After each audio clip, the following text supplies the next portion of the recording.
All right, kiddos. So in this video, this is going to be our day 6 video for Algebra 2's Unit 3.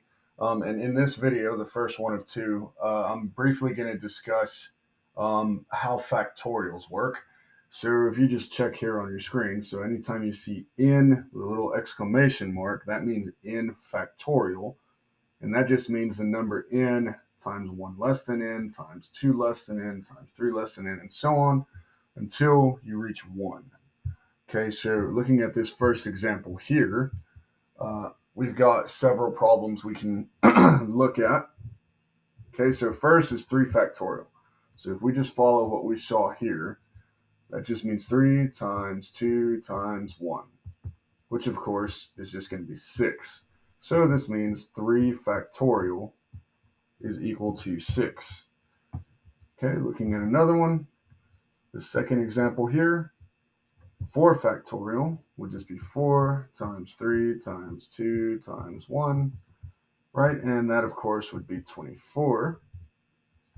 Now, this is where it gets weird. 0 factorial. So this is something important that we need to always remember. 0 factorial is always, anytime you have a 0 factorial, it's always equal to 1. Okay?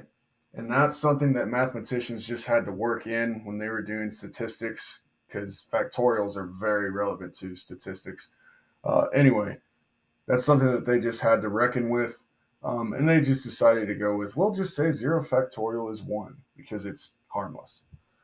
Okay, and fourth example. So now we're getting a little uglier, right? So this is a neat trick that we're going to need when we look at the next video about combinations, right? So I've got 7 factorial over 5 factorial. And I can do a cool trick here. I can say 7 times 6 times, instead of going all the way to 1, I can just stop at 5 factorial, right? So instead of saying 7 times 6 times 5 times 4 times 3 times 2 times 1, all of this right here is simply 5 factorial.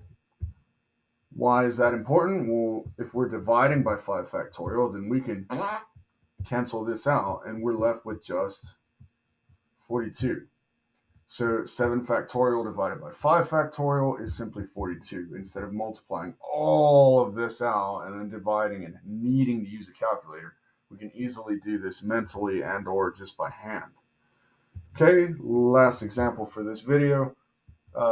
10 factorial over 7 factorial. We're going to use our same trick from this last example. So we're going to say 10 times 8, what's the matter with me? Times 9 times 8 times 7 factorial. We're going to stop there because that's our denominator we can cancel with. Okay, so that's gone, and we're left with 90 times 80, which is 720.